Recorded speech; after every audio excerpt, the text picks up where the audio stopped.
Hallelujah. आइए प्रार्थना करते हैं। पिता परमेश्वर, हम आपको धन्यवाद देते हैं, हमारे अच्छे पिता, आपके प्यार के लिए, आपकी भलाइयों के लिए, आपकी कृपा के लिए, आपकी शांति के लिए हम आपको धन्यवाद देते हैं। आपके इकलौते प्रिय बेटे यीशु के लिए आपको धन्यवाद देते हैं। यीशु के द्वारा आपने क्रूस पर हमारे लिए सब काम को पूरा कर दिया और हम धन्यवाद देते हैं। आज हम आपके उस पूरा हुए कार्य में आराम करते हैं, क्योंकि हम जानते हैं आपने पहले ही हमारे लिए सब कुछ को पूरा कर दिया है। पिता, आज की इस फेलोशिप के लिए आपको धन्यवाद देते हैं, आपकी महान उपस्थिति के लिए आपको धन्यवाद देते हैं, आपके प्रोविजन के लिए, मदद के लिए, सहायता के लिए आपको धन्यवाद देते हैं। पिता, आपकी इच्छा हम सब के लिए भली भांति और सिद्ध है, और आज भी परमेश्वर हम आपकी इच्छा को यहाँ हमारे बीच में पूरा होते देखने जा रहे हैं। सारी जरूरतों को आप अपनी महिमा के उस धन से जो मसीह यीशु में आप पूरा करेंगे। हमारी सोच और समझ से बढ़कर, मांगने और प्रार्थना से अधिक आप सारी बातों को सिद्धता से पूरा करेंगे। हम सब कुछ के लिए आपको धन्यवाद देते हैं, सब कुछ को आपको सौंपते हैं।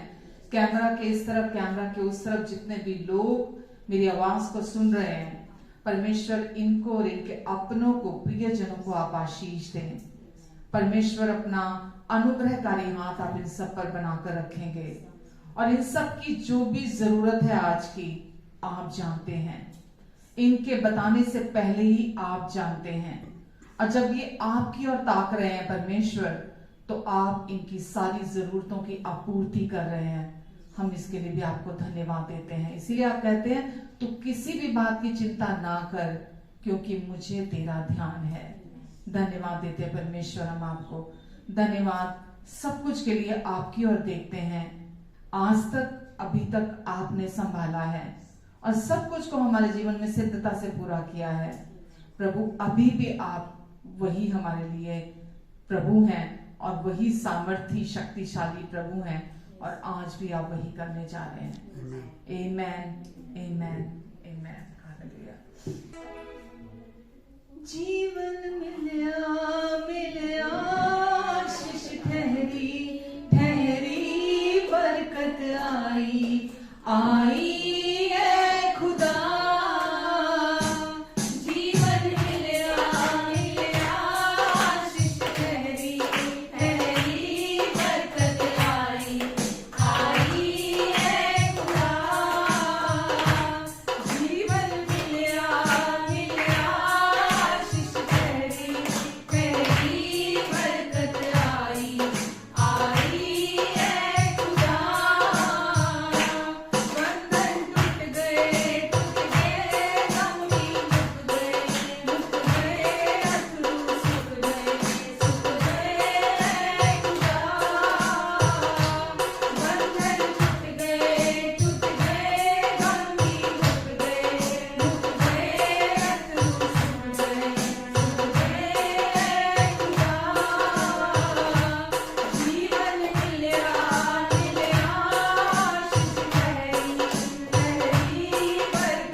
बंधन टूट गए, गम भी मुक गए, अथरू सुख गए खुदा। बंधन टूट गए, गम भी मुक गए, अथरू सुख गए खुदा। मेरी ढाल ओ बन जांदा, ख्याल रखदा हर पल दा, मेरे सुख दुख दा साथी मेरे नाल नाल चलदा।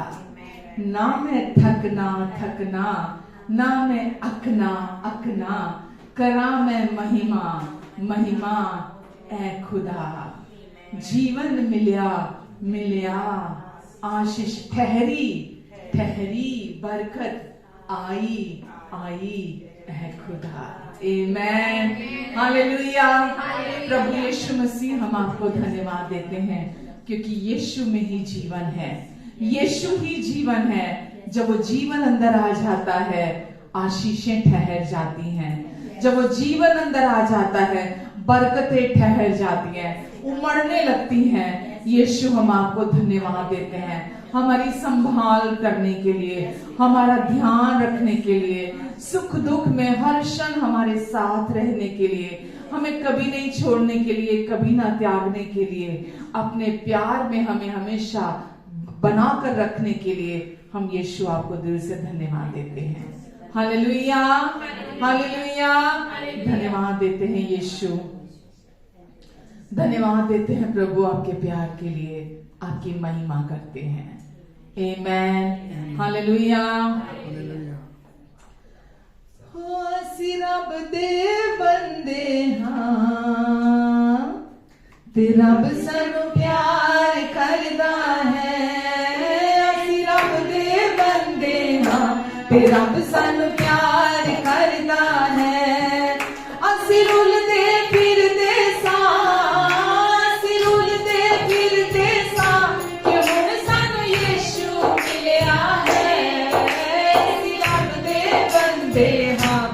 ते रब सानू प्यार करदा है असी रब दे बंदे हाँ ते रब सानू प्यार करदा है कहिए असी रुलदे फिरदे सां असी रुलदे फिरदे सां कि हुण सानू यीशु मिलिया है असी रब दे बंदे हाँ ते रब सानू प्यार करदा है असी रब दे बंदे हाँ ते रब सानू प्यार करदा है असी लभदे फिरदे सां खुदा दियां सच्चियां राहां नूं असी लभदे फिरदे सां खुदा दियां सच्चियां राहां नूं नित तरसदे रहदे सां प्यार दियां ठंडियां छावां नूं नित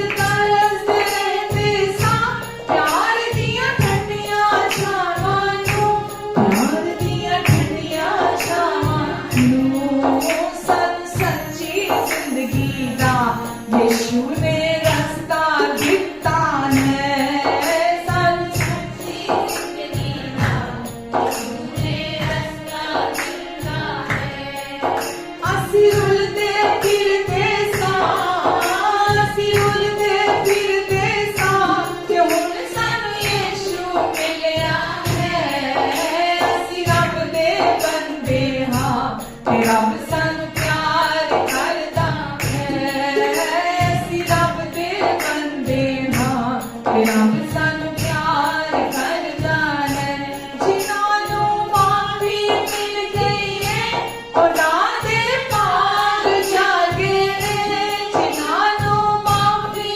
मिल गई है उन्हां दे पार जागे ने अखां विच खुशियां वसियां ने दिलां विच चानण होया है अखां विच खुशियां वसियां ने दिलां विच चानण होया है दिलां विच चानण होया है देखो जी रब दा प्यार जेड़ा जग तो वखरा है देखो जी रब दा प्यार जेड़ा जग तो वखरा है असी रुलदे फिरदे सां असी रुलदे फिरदे सां कि हुण सानू यीशु मिलिया है असी रब दे बंदे हाँ ते रब सानू प्यार करदा है असी रब दे बंदे हाँ ते रब सानू प्यार करदा है हुण चार चफेरे खुशियां दे फुल सजरे खिड़ गए ने हुण चार चफेरे खुशियां दे फुल सजरे खिड़ गए ने अरशां तो वारिस हो गए ने जिहड़े कदमी लग गए ने अरशां तो वारिस हो गए ने जिहड़े कदमी लग गए ने जिहड़े कदमी लग गए ने साडे उजड़े अबागां नूं यीशु ने आउण वसाया है साडे उजड़े अबागां नूं यीशु ने आउण वसाया है असी रुलदे फिरदे सां असी रुलदे फिरदे सां कि हुण सानू यीशु मिलिया है असी रब दे बंदे हाँ ते रब सानू प्यार करदा है असी रब दे बंदे हाँ ते रब सानू प्यार करदा है असी रुलदे फिरदे सां असी रुलदे फिरदे सां कि हुण सानू यीशु मिलिया है असी रब दे बंदे हाँ ते रब सानू प्यार करदा है कहिए बच्चे रब दे बच्चे हाँ ते रब सानू प्यार करदा है असी रब दे बच्चे हाँ ते रब सानू प्यार करदा है असी रब दे बच्चे हाँ ते रब सानू प्यार हाँ तेरा रब सानू प्यार करता है, तेरा रब सानू प्यार करता है, तेरा रब सानू प्यार करता है, तेरा रब सानू प्यार करता है। आमेन, हालेलुया। हम परमेश्वर की संतान हैं, उनके बेटे और उनकी बेटियां हैं। यीशु के द्वारा उन्होंने हमारे सारे पाप माफ करके हमें पाप की सामर्थ से छुड़ा लिया है। हमें हमेशा के लिए अपने प्रिय बेटे और बेटियां बना लिया है। पिता, हम आपको दिल से धन्यवाद देते हैं। अब कोई भी कभी भी कुछ भी हमें आपके प्यार से अलग नहीं कर सकता। यही सच्चाई हमें संभाल कर रखती है और हम विजय से विजय की ओर चलते हैं, महिमा से महिमा की ओर चलते हैं, रोशनी से रोशनी की ओर चलते हैं। यीशु, हम आपको धन्यवाद देते हैं। जो भी बातें हमारे जीवन से जुड़ी हुई हैं, आपका प्रॉमिस है कि मैं उन सारी बातों को सिद्धता से पूरा करूंगा। धन्यवाद देते हैं यीशु हम आपको। कोई नहीं कर सकेगा तेरे प्यार से मुझको अलग, कोई नहीं दे सकेगा ऐसा प्यार तेरे बिना, कोई नहीं तेरे बिना।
जैसा किसी का प्यार नहीं हो सकता।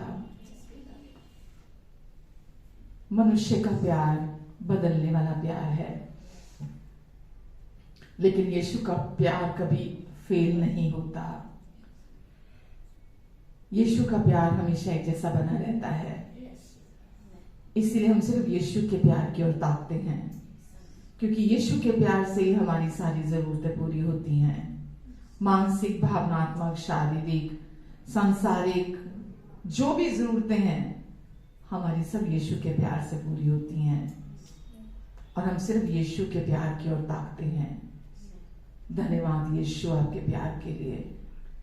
धन्यवाद देते प्रभु, आपके प्यार ने हमें संभाला हुआ है। हमारी आपूर्ति करता है आपका प्यार।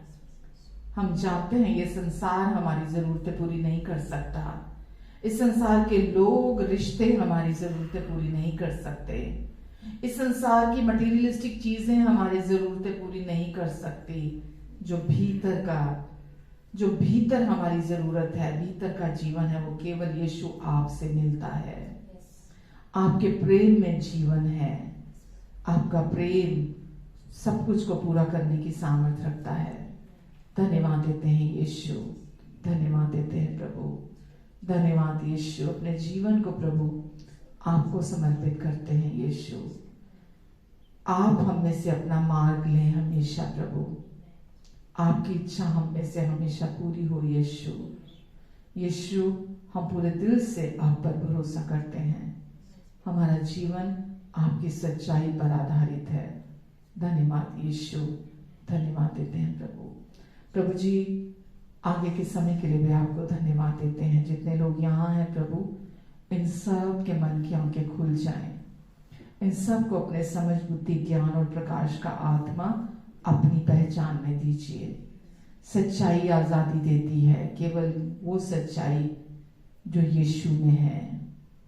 यीशु ही परमेश्वर की सच्चाई है, अनुग्रह की सच्चाई है। वचन कहता है जिसे पुत्र आजाद कर दे वो पूरी तरह से आजाद हो जाता है। सच्ची आजादी केवल यीशु में पाई जाती है। भीतर कोई आजाद नहीं कर सकता, केवल यीशु हमें आजाद कर सकते हैं। यीशु, आप आज भी यहाँ हैं हर एक को आजादी देने के लिए। प्रभु, इन सबको आप अपनी आशीषों और बरकतों में चला रहे हैं। मैं आपको धन्यवाद देती हूँ। अपने कवरिंग के नीचे आप इन सबको हमेशा इनको और इनके अपनों को बनाकर रखते हैं और हमेशा इनके साथ रहते हैं, इनकी मदद करने के लिए, इन्हें सिखाने के लिए और इनका मार्गदर्शन करने के लिए। धन्यवाद यीशु, धन्यवाद प्रभु। आमेन, आमेन।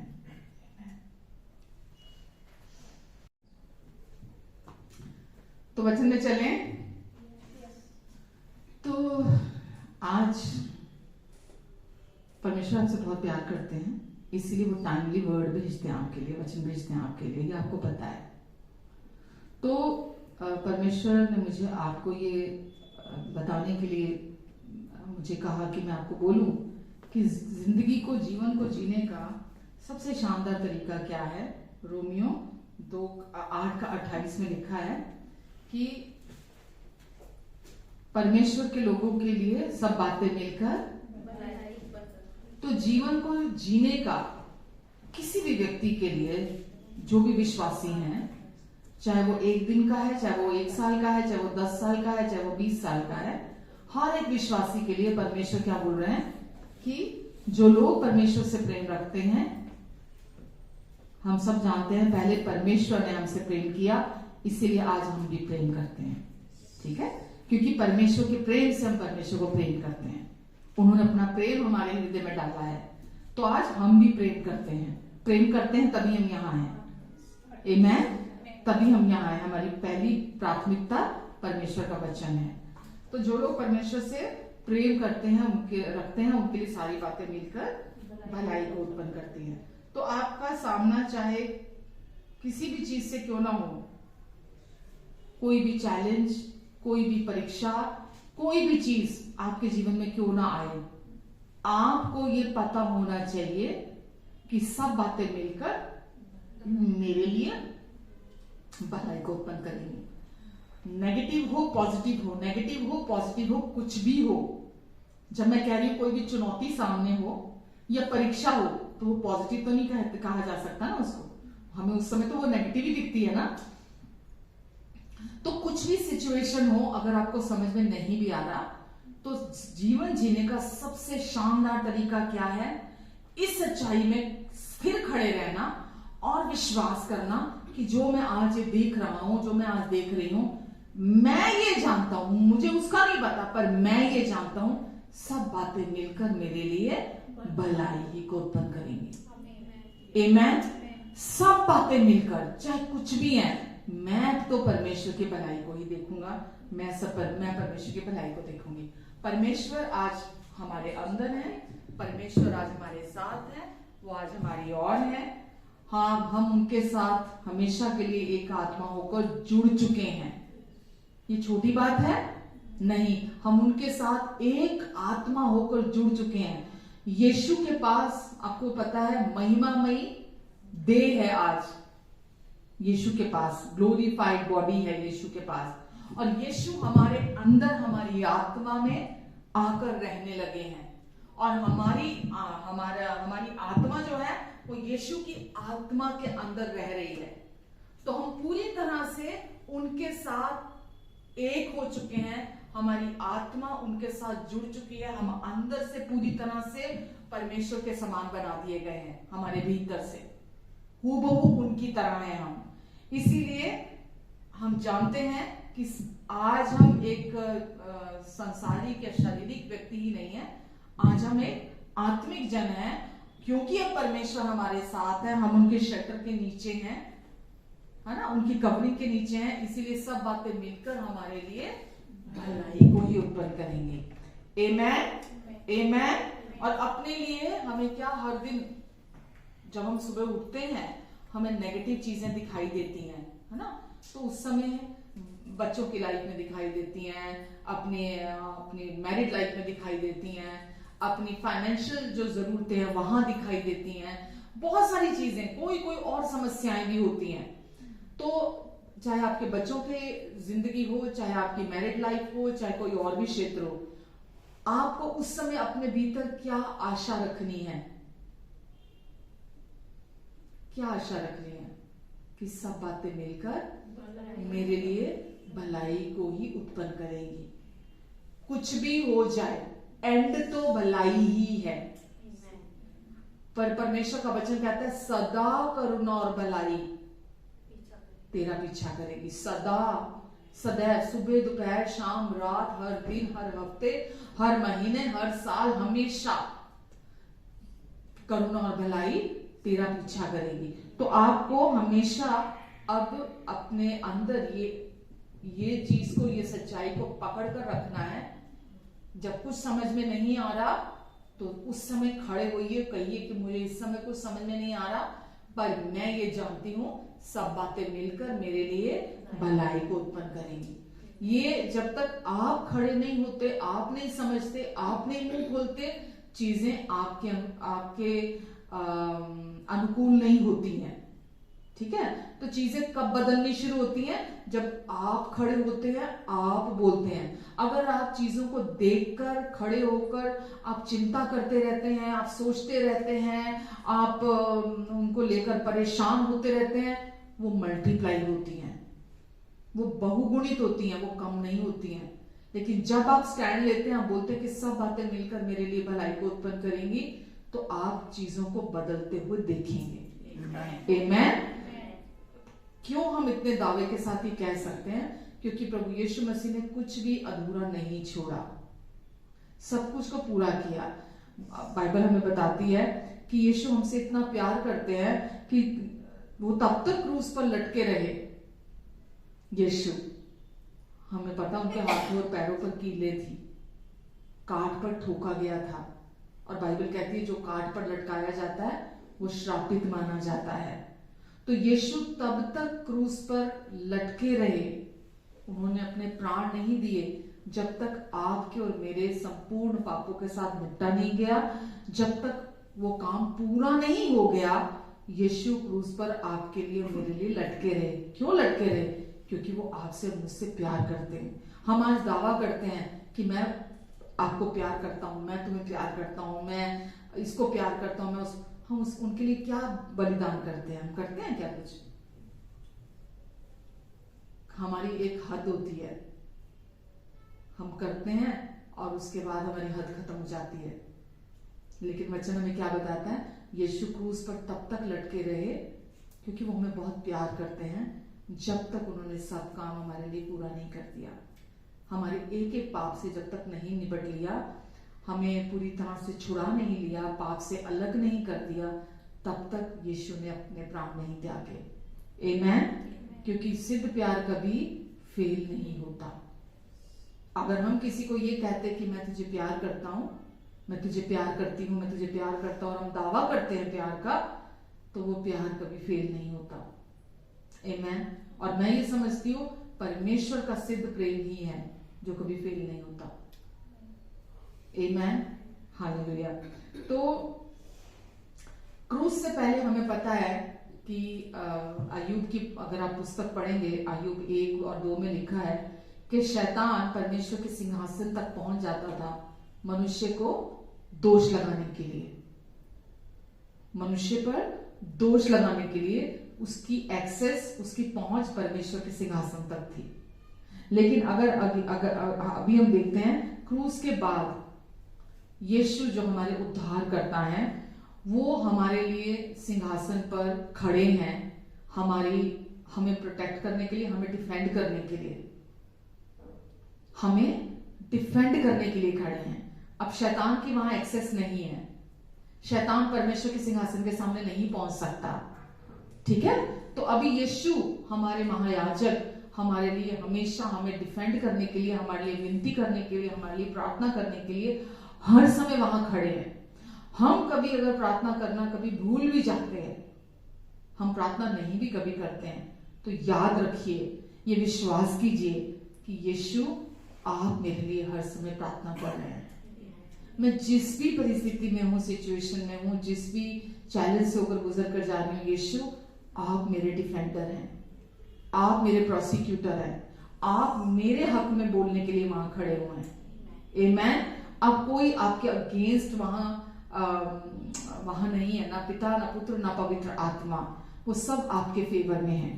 आमेन। इब्रानियों अगर हम 7:25 देखते हैं तो उसमें लिखा है, इसलिए जो उसके द्वारा, किसके द्वारा? प्रभु यीशु मसीह के द्वारा, इसलिए जो उसके द्वारा परमेश्वर के पास आते हैं वह उनका पूरा पूरा उद्धार कर सकता है। वह उनका पूरा पूरा उद्धार कर सकता है। जिसका एक बार उद्धार हो गया, नया जन्म हो गया, उसके अंदर पवित्र आत्मा आ गए, उसका पूरा पूरा उद्धार हो जाता है। लिखा है, इसलिए जो उसके द्वारा परमेश्वर के पास आते हैं, इब्रानियों 7:25, वह उनका पूरा पूरा उद्धार कर सकता है, क्योंकि वह उन सब के लिए विनती करने को सर्वदा जीवित है। सर्वदा जीवित है। अगर आप अलग अलग ट्रांसलेशन पढ़ेंगे, वहां आप पढ़ेंगे, वहां आप देखेंगे कि यीशु हमारे डिफेंडर हैं। क्यों? क्योंकि यीशु ने हम सब के लिए नहीं, हम में से हर एक के लिए अपनी जान दी है, अपने प्राणों का बलिदान दिया है। इसलिए क्योंकि हम सब के लिए, हर एक के लिए अपना लहू बहाया है, इसीलिए हम उनके लिए बहुत यूनिक, बहुत प्रेशियस हैं। और कोई भी आज हमें उनके हाथ से छीन नहीं सकता। ठीक है। कोई भी हमें आज उनके हाथ से छीन नहीं सकता। और अगर कोई भी चीज हमारे विरोध में आती है, जो परमेश्वर हमारे बारे में बोलते और सोचते हैं, उसके विरुद्ध कोई भी चीज हमारे कानों में पड़ती है, तो यीशु हमेशा हमें बचाते हैं, उन आरोपों से बचाते हैं, दुष्ट के आरोपों से हमें डिफेंड करते हैं। आमेन। जब भी दुष्ट के आरोप हमारे जीवन में आते हैं, यीशु हमें उनसे बचाते हैं। तो दृढ़ विश्वास क्या है? दृढ़ विश्वास पूर्णता से वो जीवन जो हमारे अंदर है उसके बहने की चुनौती है। और दोष लगाना, जो कंडमनेशन है, वो क्या है? कमी और घटी में जीवन जीना और क्विट कर देना, जब हम कंडमनेशन में, दोष में जीवन जीते हैं। तो कुलूसियों अगर हम देखते हैं, कुलूसियों 1 के 20 से 23 में लिखा हुआ है, और उसके क्रूस पर बहे हुए लहू के द्वारा, क्रूस पर बहे हुए लहू किस में होता है? शरीर में। कहां होता है लहू? तो यीशु के शरीर से जो लहू बहा, यीशु के शरीर के बलिदान से जो लहू बहा, उसके क्रूस पर बहे हुए लहू के द्वारा मेल मिलाप करके सब वस्तुओं का उसी के द्वारा से अपने साथ मेल कर ले, चाहे वो पृथ्वी की हो या चाहे स्वर्ग की हो। सब चीजों का मेल परमेश्वर ने यीशु के द्वारा कर लिया है, और उसने अब उसकी शारीरिक देह में मृत्यु के द्वारा, उसने अब उसकी शारीरिक देह में मृत्यु के द्वारा तुम्हारा भी मेल कर लिया, जो पहले निकाले हुए थे और बुरे कामों के कारण मन से बैरी थे, ताकि तुम्हें अपने सम्मुख पवित्र और निष्कलंक और निर्दोष बनाकर उपस्थित करे। आमेन। ये किसकी बात हो रही है? कहिए मेरी। किसकी बात हो रही है? मेरी। कि आपके लिए यीशु ने क्या किया कि अपनी शारीरिक देह की मृत्यु के द्वारा आपको, जो मन से पहले बुरे कामों के कारण बैरी थे परमेश्वर के, आपको अपने सम्मुख, यीशु ने अपनी शारीरिक मृत्यु के द्वारा, देह के द्वारा आपको निर्दोष, निष्कलंक और अपने सम्मुख पवित्र करके उपस्थित कर लिया है। अब यीशु आप में कोई दोष नहीं देखते हैं। आगे लिखा है, ये सारी बातों के बाद लिखा है, यदि तुम विश्वास की नींव पर दृढ़ बने रहो। ठीक है, विश्वास की जो ऊपर बातें अभी हमने पढ़ी हैं, यदि आप इन बातों पर विश्वास, आपने पहली बार किया था जब आपका उद्धार हुआ था, यदि तुम इन बातों की, यदि तुम विश्वास की नींव पर दृढ़ बने रहो और उस सुसमाचार की आशा को जिसे तुमने सुना है ना छोड़ो, जिसका प्रचार आकाश के नीचे की सारी सृष्टि में किया गया और जिसका मैं पौलुस सेवक बना। तो वो क्या बोलता? सुसमाचार हमारी दृढ़ नींव है कि यीशु ने अपनी शारीरिक मृत्यु के द्वारा हमारा पिता के साथ मेल मिलाप करा दिया है, और अब हम उनके सम्मुख निर्दोष, निष्कलंक हैं, पवित्र हैं उनके सम्मुख। हम में कोई दोष, हम में कोई कमी, हम में कोई घटी नहीं है। अब परमेश्वर हमारे अंदर आकर रहने लगे हैं। हम पवित्र आत्मा का मंदिर, उनका पवित्र स्थान बना दिए गए हैं। अब वो हमारे अंदर रहते हैं, अब हम उनके साथ जुड़कर एक हो चुके हैं। हम में कोई कमी घटी नहीं है। हम परमेश्वर के योग्य बना दिए गए हैं, उनके सारे वायदों के योग्य बना दिए गए हैं। हम हर क्षेत्र में आशीषित ठहरा दिए गए हैं। हालेलुया। तो इसलिए परमेश्वर क्या चाहते हैं? हम उस सुसमाचार जिस पर हमने पहले विश्वास किया था, उसी सुसमाचार, वो हमारी नींव है, हमारी फाउंडेशन है। हम उसी में दृढ़ बने रहें, उसी में, उसी को अपने आप को याद दिलाते रहें, उसी को अपने आप को हम याद दिलाते रहें कि हम कैसे बचाए गए, यीशु ने हमारे लिए क्या कर दिया है। अब हम नई सृष्टि बना दिए गए हैं। पुराना सब कुछ हमारे जीवन से खत्म हो गया है। परमेश्वर आज आपसे, मुझसे क्या चाहते हैं मालूम? आपको एलिया का जीवन पता है? पहला राजा, अगर आप देखते हैं ना, पहला राजा 17 में लिखा हुआ है, एलिया को परमेश्वर ने बोला कि तू फला फला जगह पे चला जा और तू वहां जा, और वहां जाकर परमेश्वर ने उसके लिए पहले ही बंदोबस्त करके रखा था। उसको कहा कि तू वहां जा, वहां कौवे आएंगे तुझे खाना खिलाने के लिए, एकांत जगह है, सुनसान एक जगह, तू वहां चला जा, वहां कोई मनुष्य नहीं है, तू वहां चला जा और वहां जा और कौवे तुझे खाना खिलाएंगे, और तू वहां जो बहता हुआ पानी है, नदी का पानी, उसमें से तू जल को पिया करेगा। तो तू वहां जा, खा पी और आराम कर। बोलिए, खा पी और आराम कर। फिर से बोलिए, खा पी और आराम कर। और एलिया ने क्या किया? वैसा ही किया उसने। परमेश्वर ने उसके लिए बंदोबस्त किया, उसको खिलाने के लिए। हम इतनी चिंता करते हैं अपने जीवन की, खाने पीने की, रहने की, हर चीज की। परमेश्वर को आपसे ज्यादा चिंता है। आमेन। तो उसने क्या किया? उसने परमेश्वर को सुना और कौवा ने उसको खाना खिलाया, नदी का वो पानी पीता रहा। तो वो क्या करता था? काम वहां कुछ है नहीं करने को, तो वो क्या कर रहा था वहां? नहीं, पूरा बोलो। खा रहा था, पी रहा था और क्या कर रहा था? वो तो नहीं चिल्लाया कि यहाँ लोग नहीं है, अरे मैं तो बोर हो गया, अरे मेरा तो दिमाग खराब हो गया यहाँ पे, मुझे यहाँ क्यों रहने के लिए भेज दिया। वो वहां आनंद से रह रहा था। जैसा परमेश्वर ने उसको गाइड किया, उसने वैसा ही किया और वो वहां आनंद से रहा। आज आपके लिए और मेरे लिए परमेश्वर क्या कहते हैं? आराम से रहे। क्या बोलते हैं? हम क्या कर रहे हैं? चिंता कर रहे हैं। हम क्या कर रहे हैं? परमेश्वर ने यही जीवन हर विश्वासी के लिए रखा है। ऐसे नहीं यीशु को भेजा, ऐसे नहीं यीशु क्रूस पर लटके रहे। आपके लिए सब काम को पूरा कर दिया यीशु ने। क्यों पूरा कर दिया? ताकि आपको वो कहते, तू खा पी और आराम कर, मैंने सब काम पूरा कर दिया है। आमेन। तू खा पी और आराम कर, तुझे कुछ नहीं करना, कोई चिंता नहीं करनी, कुछ फिक्र नहीं करनी। मैं हर समय तेरे लिए विनती कर रहा हूँ, मैं हर समय तुझे डिफेंड करने के लिए खड़ा हूँ। तू खा पी और आराम कर। हमें कितना कठिन लगता है ये। सबसे आसान काम परमेश्वर ने हमें करने के लिए दिया, कठिन कर दिया, और हम बोलते हैं ऐसे कैसे बैठे रहे, ऐसे कैसे बैठे रहे, ऐसे कैसे आराम करते रहे। कुछ तो करना पड़ेगा, कुछ तो करना चाहिए, कुछ तो होना चाहिए, कुछ तो होना चाहिए।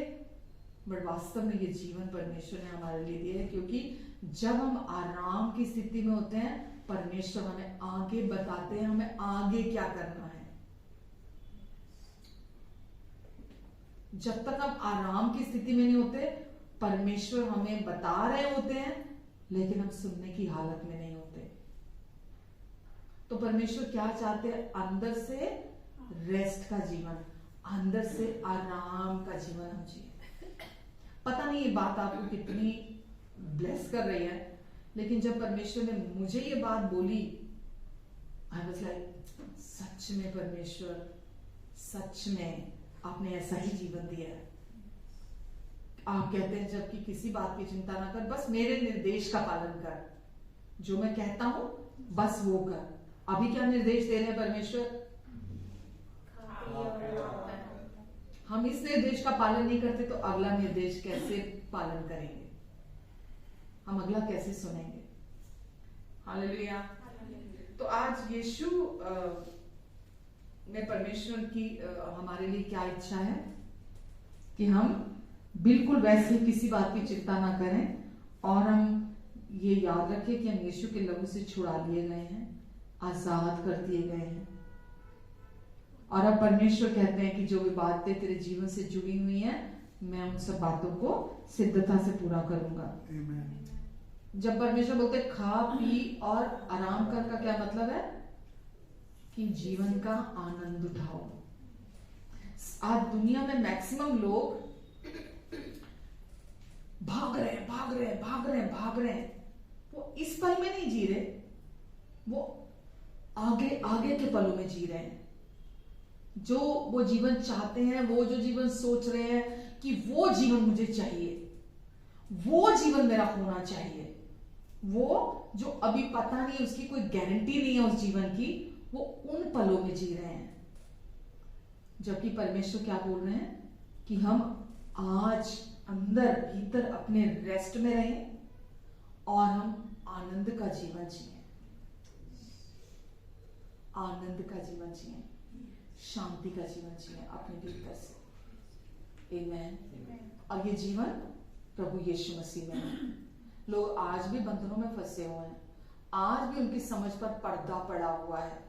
वचन में बताता है आज भी लोगों की समझ पर पर्दा पड़ा हुआ है। और वो सुसमाचार को नहीं पहचानते, नहीं जानते। उस सुसमाचार में बताता है यीशु ने सब कुछ को पूरा कर दिया है, और हम हमेशा परमेश्वर से एक बात की एक्सपेक्टेशन रखें, सिर्फ एक बात की, कि सब बातें मिलकर मेरे लिए भलाई को उत्पन्न करेंगी। मेरे बच्चों के जीवन में मैं भलाई को देखूंगा, मेरी शादी में मैं भलाई को देखूंगा, मेरे फ्यूचर में मैं भलाई को ही देखूंगा। कुछ भी सामने दिख रहा है, कुछ भी दिख रहा है, मैं जानता हूं यीशु ने सब कुछ को अपने ऊपर सह लिया ताकि मुझे वो सहना ना पड़े। मुझे कुछ बुरा सहना नहीं पड़ेगा, कोई संघर्ष मेरे जीवन में अब नहीं है, क्योंकि यीशु ने सारे संघर्ष को भी खत्म कर दिया है। आमेन। परमेश्वर निरंतर आपको और मुझे अपनी सच्चाई से एनकरेज करते हैं ताकि हमारे अंदर से वो पर्दा हट जाए। आपको पता है, एक पर्दा जो हमारे अंदर है, जो हमें आजाद नहीं होने देता, हमें हम उसमें घुट रहे हैं। परमेश्वर हमें उससे आजाद करना चाहते हैं। उस घुटन से कोई नहीं निकाल सकता। उस शरीर की कैद में जो हम हैं, उसमें से हमें कोई नहीं निकाल सकता। आमेन। दूसरा कुरिन्थियों 16 से 18 में लिखा है, परंतु जब कभी उनका हृदय प्रभु की ओर फिरेगा। क्या लिखा है? परंतु जब कभी उनका हृदय प्रभु की ओर फिरेगा, यानी कि अभी उनका हृदय कहीं और लगा हुआ है, किसी और चीज पर लगा हुआ है, जहां दुष्ट ने लगा के रखा हुआ है। लिखा है, परंतु जब कभी उनका हृदय प्रभु की ओर फिरेगा, तब वह पर्दा उठ जाएगा। आमेन। तब वह पर्दा उठ जाएगा। जब वो व्यक्ति प्रभु की ओर देखना शुरू करेगा, तब वह पर्दा उठ जाएगा। प्रभु तो आत्मा है, और जहां कहीं प्रभु का आत्मा है, वहां आजादी है। प्रभु तो आत्मा है, जहां कहीं प्रभु का आत्मा है, वहां आजादी है। परंतु जब हम सब के उघाड़े चेहरे से प्रभु का तेज, प्रभु का प्रताप, प्रभु की महिमा इस प्रकार प्रकट होती है, जिस प्रकार दर्पण में, तो प्रभु के द्वारा जो आत्मा है, हम उसी तेजस्वी रूप में अंश अंश करके बदलते चले जाते हैं। आमेन। आमेन। तो किसके द्वारा हम अंश अंश करके बदलते चले जाते हैं? प्रभु की महिमा के द्वारा। वचन कहता है हम अंश अंश करके बदलते चले जाते हैं। तो ये भी बोझ हमारे कंधों पर नहीं है हमें खुद को बदलने का। हम सुसमाचार को सुनते हैं, हम प्रभु की ओर देखते हैं, प्रभु की जो महिमा है, प्रभु का जो प्रकाश है, वो हमारे जीवन पर आता है, और वो हमें जैसे दर्पण में साफ साफ दिखाई देने लगता है रोशनी होने से, वैसे ही हमारा जीवन भी तेजस्वी रूप से अंश अंश करके प्रभु की महिमा में चेंज होता चला जाता है। आमेन। आमेन। तो परमेश्वर नहीं चाहते कि जब हम प्रभु में आए थे, हमारा जीवन जैसा था हम वैसे ही बने रहें। प्रभु चाहते हैं हमारा जीवन मतलब धीरे धीरे बदल जाए। तो उसके लिए परमेश्वर, जैसा मैं इतने समयों से सिखा रही हूं, कि अब हम व्यवस्था के अधीन नहीं है, अब हम अनुग्रह के अधीन है। व्यवस्था तो मूसा के द्वारा दी गई थी, लेकिन अनुग्रह और सच्चाई मसीह यीशु द्वारा हमारे पास पहुंची है। तो परमेश्वर ने हमें अपने अनुग्रह की सच्चाई दी है, राइट। हम पहले व्यवस्था के हमारे अंदर, हमारे भीतर, भले हम व्यवस्था को नहीं जानते थे, लेकिन हमारे मनों में वो व्यवस्था जैसे लिखी गई थी। तो हम लोग जानते थे वो व्यवस्था को, तो हम पहले उसके चलाए से चलते थे। लेकिन अभी हमने यीशु पर विश्वास किया है, इसीलिए अब हम किसी व्यवस्था के अधीन नहीं है। क्या करना है क्या नहीं करना के अधीन नहीं है, अब हम अनुग्रह के अधीन आ चुके हैं। आप सब ने तितली के बारे में सुना है, ठीक है। तितली बनने से पहले कैटरपिलर होती है, एक कीड़ा होती है, खूबसूरत तितली बनने से पहले, मुझे तो बचपन में तितलियां बहुत पसंद थी। मैं तितलियों के साथ हमारे वहां जहां मेरा घर था, वहां बहुत सारी तितलियां हुआ करती थी। मैं घंटों वहां अकेली तितलियों के साथ खेल सकती थी, क्योंकि बहुत ब्यूटीफुल होती हैं, बहुत अलग अलग रंगों की होती हैं। तो तितली बनने से पहले एक कीड़ा होती है, और वो कीड़ा कैटरपिलर के नाम से जाना जाता है। और वो कैटरपिलर जो है वो उसके लिए कोकून होता है, और वो उस कोकून में रहता है कैटरपिलर। कोकून एक समझ लीजिए कि कैटरपिलर का घर है, एक उसका घर है। कोकून एक तितली जैसे चिड़िया का घोंसला होता है ना, राइट। घोंसला तो उसके आने जाने के लिए होता है ना, बट ये कैटरपिलर ऐसा होता है कि कोकून ऐसा होता है कि कैटरपिलर उसके अंदर पूरी तरह बंद होती है, वो आ जा नहीं सकती उसके अंदर से। तो वो कैटरपिलर उसमें से, कोकून में से जब बाहर आती है तो वो तितली के रूप में बाहर आती है। फिर वो कैटरपिलर नहीं होती है, वो बदसूरत कीड़ा नहीं होती है। जब वो उसमें से बाहर आता है कैटरपिलर, तो वो एक खूबसूरत तितली बनकर बाहर आता है। समझ रहे हैं आप? तो अब जब वो उसमें से बाहर आ गई तितली, तो अब क्या हो गया? अब वो जो कोकून था, अब वो उसका घर नहीं है। अब वो वापस से कैटरपिलर नहीं बन सकती ना। वापस से वो उसके अंदर उसको जाना नहीं है उसके अंदर। क्यों? अब क्योंकि उसके लिए खुला आकाश एक घर है, उसके सामने उसको आजादी मिल चुकी है उस बंद कोकून से, और अब खुला आकाश उसके पास है। समझ रहे हैं मेरी बात को? अब उसको उस बंद घर में रहने की जरूरत नहीं है। पहले वो वहां पर सफोकेटेड थी, वहां पर आजाद होने के लिए तड़प रहा था। वो कैटरपिलर जो है वो अंदर घुट रहा था, आजाद होने के लिए संघर्ष कर रहा था कैटरपिलर बाहर आने के लिए। लेकिन अभी जब वो उसमें से बाहर एक बार आ गया, तो वो सारा संघर्ष खत्म, वो घुटन खत्म, वो जो लड़ाई थी बाहर आने की, वो पूरी तरह से खत्म हो गई है। ठीक है? तो अब उसके लिए एक नया आजाद आकाश है, और वो अब तितली आजादी से आकाश में उड़ सकती है। समझ आ रहा है आपको? ऐसे ही एक विश्वासी का जीवन है। विश्वासी जब प्रभु में आता है, जैसे अपने अंदर वो मानव व्यवस्था में कैद है। ठीक है? यीशु उस व्यक्ति को पूरी तरह से उस संघर्ष से, उस घुटन से, उस लड़ाई से, उस युद्ध से उसको बाहर निकालते हैं। यीशु उस जीवन से, पुराने जीवन से यीशु बाहर निकालते हैं। वो व्यक्ति एक नई सृष्टि के रूप में बाहर आता है, जैसे वो तितली एक नई सृष्टि के रूप में बाहर आती है। पहले तो वो नहीं थी, पहले तो वो कैटरपिलर थी, लेकिन एक नई सृष्टि के रूप में वो तितली बाहर आती है। ऐसे ही जो व्यक्ति विश्वास करता है प्रभु यीशु मसीह पर, वो नई सृष्टि बन जाता है। वो उस पुराने पाप में बंधनों वाले जीवन से बाहर निकल जाता है, और वो एक नई सृष्टि बन जाता है। और अब उसके लिए यीशु ने उसे पूरी तरह से आजाद कर दिया। अब उसके पास भी एक आजाद जीवन है, जो वो पवित्र आत्मा के बहाव में जीने के लिए है। टोटल नया एनवायरमेंट उस व्यक्ति के लिए भी। वो पुराना एनवायरमेंट, वो पुराना शरीर, वो पुराना व्यक्ति जो पाप में था, वो क्रूस पर कीलों से वो पुरानी सृष्टि खत्म कर दिया गया है। ठीक है?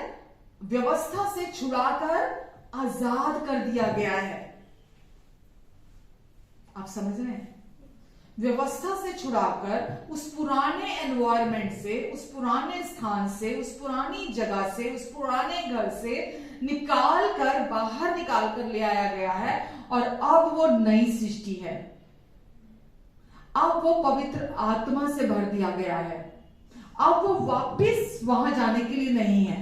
अब वो व्यक्ति जो नई सृष्टि बना दिया गया है, वो कितनी भी कोशिश कर ले, वो पुराना मनुष्यत्व जो था वो उसमें नहीं जा सकता, वो पुराने घर में नहीं जा सकता। वो जो पुराना शरीर था, जो पुराना इंसान था, जो पाप में था, जो यीशु में आने से पहले था, जो श्रापों के नीचे था, जो बीमार रहता था, जो कमजोर था, वो व्यक्ति वहां नहीं जा सकता। वो व्यक्ति जो संघर्ष कर रहा था वहां पर, ठीक है, जो लड़ाई थी वहां पर, जो घुटन थी वहां पर, वो पुराना एनवायरमेंट था, वो पुराना घर था, वो पुराना शरीर था। समझ रहे हो? अभी आप नई सृष्टि हैं, नया मनुष्य है। अभी आप नया घर आपको मिला है। अब आप यीशु के शरीर में रहते हैं, यीशु की आत्मा में रहते हैं, पूरी तरह से संपूर्ण रीति से नए बना दिए गए हैं। अब आप वो पुराने इंसान नहीं है, वो पाप में देह में जो रहता था। अभी आप पापी नहीं हैं। अभी आप कौन हैं? अभी आप परमेश्वर के द्वारा उद्धार करा दिए गए हैं, नया जीवन प्राप्त है, नई सृष्टि बन चुके हैं। वचन में लिखा है कुरिन्थियों 5:17 में, अब जो मसीह यीशु में है वो नई सृष्टि है, पुरानी सारी बातें बीत गई हैं, देखो सब कुछ नया हो गया है। अभी हमने क्या पढ़ा कि अभी भी बहुत सारे लोगों के समझ पर पर्दा पड़ा हुआ है। अभी भी वो जानते नहीं है वो नई सृष्टि है। अभी भी उनको पता नहीं है कि परमेश्वर ने उनको उस व्यवस्था से, उस घुटन से, उस संघर्ष के जीवन से पूरी तरह से छुड़ाकर आजाद कर दिया है। उनको पूरी तरह से वचन में लिखा है मसीह ने हमें स्वतंत्र रहने के लिए आजाद किया है, वापिस से बंधन में नहीं जाना। बंधन किसका? व्यवस्था के बंधन में नहीं जाना। कहां नहीं जाना? व्यवस्था के बंधन में। व्यवस्था और अनुग्रह के मिक्सचर में। आजकल अकेला व्यवस्था कोई प्रचार नहीं कर रहा, अकेली व्यवस्था को कोई विश्वास नहीं कर रहा। हर व्यक्ति आजकल मिक्सचर को प्रचार कर रहा है, मिलावट को, और मिलावट को ही विश्वास कर रहा है। और मिलावट पर विश्वास करना, मैं पहले भी बहुत बार बोल चुकी हूं, डेडली है, मतलब नाश करने वाला है।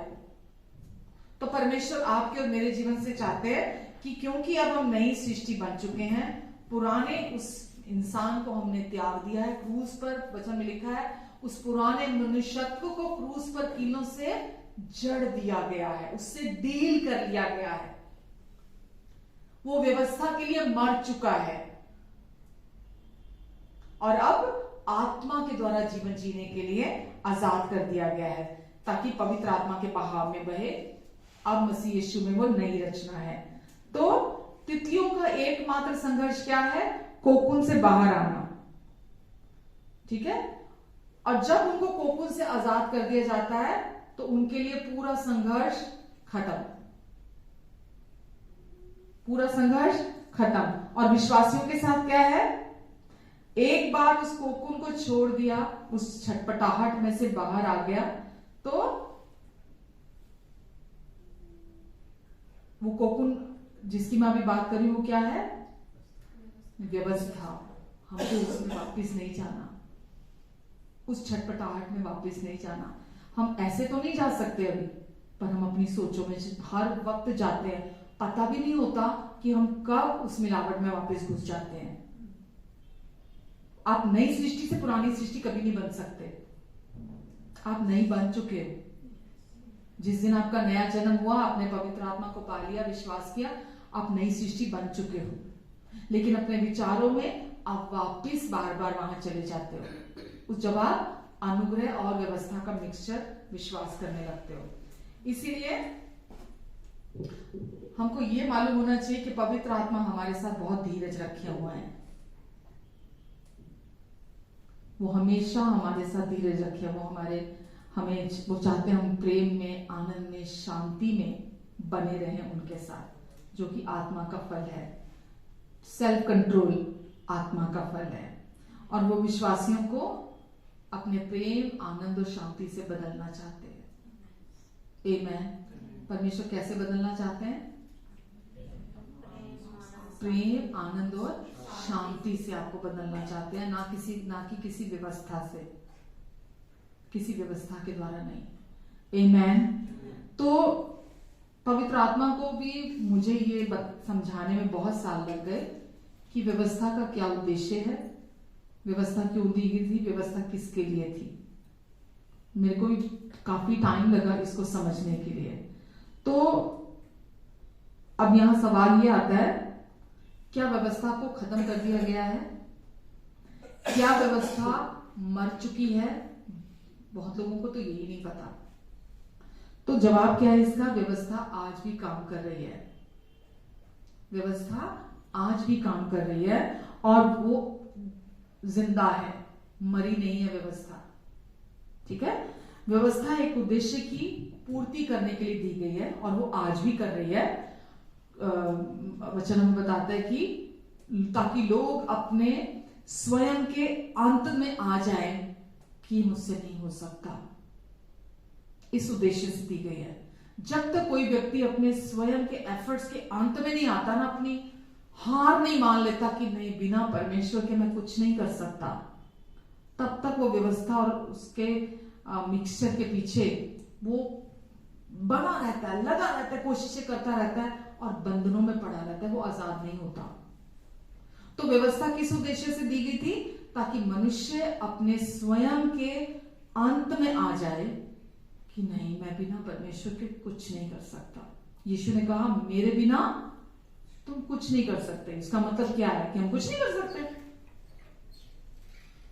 हम तो सारा दिन सब कुछ करते हैं, लेकिन यीशु क्या कह रहे हैं? यीशु ने ऐसा क्यों कहा कि मेरे बिना तुम कुछ नहीं कर सकते?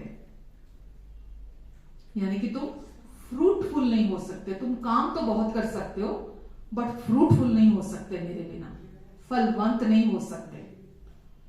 आमेन। कोशिशें करना और फलवंत होना दोनों अलग बातें हैं। तो आज व्यवस्था जब मैं बोलती हूं तो उसका क्या मतलब है? अपनी कोशिशें करना, प्रयास करना कुछ घटने के लिए, कि कुछ मैं कर लूं, है ना, कुछ करके दिखाना है मेरे को अपनी कोशिशों के द्वारा। आज के डेट में व्यवस्था मतलब ये नहीं कि व्यवस्था वो 10 आज्ञाएं या 613 आज्ञाओं की मैं बात कर रही हूँ। कुछ लोगों को बहुत ऐसा लगता है कि ये हमें क्यों बता रहे हैं, ये व्यवस्था व्यवस्था व्यवस्था, मिक्सचर मिक्सचर मिक्सचर, हमको क्यों बता रहे हैं? व्यवस्था 10 आज्ञाएं और वो जो 613 आज्ञाएं उनके विषय में नहीं है। आज ये विश्वासी की बात कर रही हूं मैं। विश्वासी को ये पता चल चुका है कि वो व्यवस्था के अधीन नहीं है, वो अनुग्रह के अधीन आ चुका है। लेकिन फिर भी अभी भी, क्योंकि बहुत सालों तक वो जो पाप था हमारे शरीर में रह कर गया है, ठीक है, और अभी भी वो मतलब हम अभी भी गुमराह हो जाते हैं, अभी भी समझ में नहीं आता, अभी भी पता नहीं लगता, और हम रह रहकर वापस उन्हीं अपने एफर्ट्स में चले जाते हैं। तो परमेश्वर क्या चाहते हैं? जब मैं बोलती हूं कि हम अनुग्रह के अधीन हैं, हम व्यवस्था के अधीन नहीं हैं, परमेश्वर चाहते हैं कि वो हमारे भीतर अपने प्रेम, आनंद और शांति के द्वारा काम करें और बदलाव लेकर आए। जब आप व्यवस्था के अधीन होते हैं, इसका क्या मतलब हुआ? ना तो वहां प्रेम होगा, ना वहां आनंद होगा, ना वहां शांति होगी। अनुग्रह के अधीन आप पहले अंदर आराम करते हैं, अंदर आराम के साथ आप काम करते हैं। व्यवस्था के अधीन अंदर ना तो प्रेम होगा, ना आनंद होगा, ना शांति होगी, केवल आपके एफर्ट्स होंगे, बेचैनी होगी, व्याकुलता होगी, डर होगा, है ना, ये सारे नेगेटिव इमोशन होंगे उसके पीछे। तो परमेश्वर क्या कहते हैं? अनुग्रह के अधीन आना मतलब रेस्ट में आना, अपने अंदर पूरी तरह से रेस्ट में आना कि अब मेरे लिए यीशु ने कोई काम बाकी नहीं छोड़ा। मैंने क्या बोला? जब आप परमेश्वर के निर्देश को सुनते हैं, आज जैसे उन्होंने कहा खा पी और आराम कर, राइट, तो वो आपको अगला निर्देश देते हैं। परमेश्वर ने ये जीवन हमें इसलिए नहीं दिया कि हम इसको अपनी कोशिशों से जिए। परमेश्वर ने ये नया जीवन हमें इसीलिए दिया ताकि वो हमारे द्वारा ये जीवन जिए। तभी तो आत्मा के द्वारा से हम उस जीवन को जीते हैं। हम अपने एफर्ट से जीने के लिए नहीं बचाए गए, फिर तो वहीं ठीक थे। ठीक थे। अगर अपनी कोशिशें करके ही सब कुछ करना था, बदलना था, कुछ घटने के लिए हमें कुछ करना था, फिर तुम वहीं से ही थे। आज दुनिया के लोग भी वही कर रहे हैं। पर परमेश्वर क्या चाहते हैं आपसे और मुझसे, कि हम इस सच्चाई को समझें कि परमेश्वर सबसे पहले आपसे ये कहते हैं कि मेरे प्यार पर विश्वास कर, विश्वास कर कि सारी बातें मिलकर तेरे लिए भलाई को ही उत्पन्न करेंगी। विश्वास कर कि मैंने यीशु के द्वारा, अपने इकलौते पुत्र को क्रूस पर दे देने के द्वारा तेरे लिए सब काम को पूरा कर दिया है, और मेरी आपूर्ति, मेरा प्रोविजन अब तेरे लिए बहुत है। तुझे कभी किसी चीज की घटी नहीं होगी, यानी कि कोई ऐसा टाइम ही नहीं आएगा कि तू किसी चीज से महरूम हो, कि तेरे पास वो चीज ना हो। पर सबसे पहले तू अपने भीतर आराम कर, रेस्ट कर। आमेन। आपको पता है, एक विश्वासी के जीवन में, चलो सवाल पूछती हूं, एक विश्वासी क्या श्राप के नीचे चल सकता है? एक विश्वासी, या कह लो एक मसीही, विश्वासी नहीं, एक मसीही व्यक्ति क्या श्राप के नीचे चल सकता है? अपने एफर्ट्स करेगा तो वो खुद नहीं। एक मसीही व्यक्ति भी श्राप के नीचे चल सकता है। एक मसीही व्यक्ति भी श्राप के नीचे चल सकता है। अगर आप पढ़ेंगे ना नीति वचन 26:2,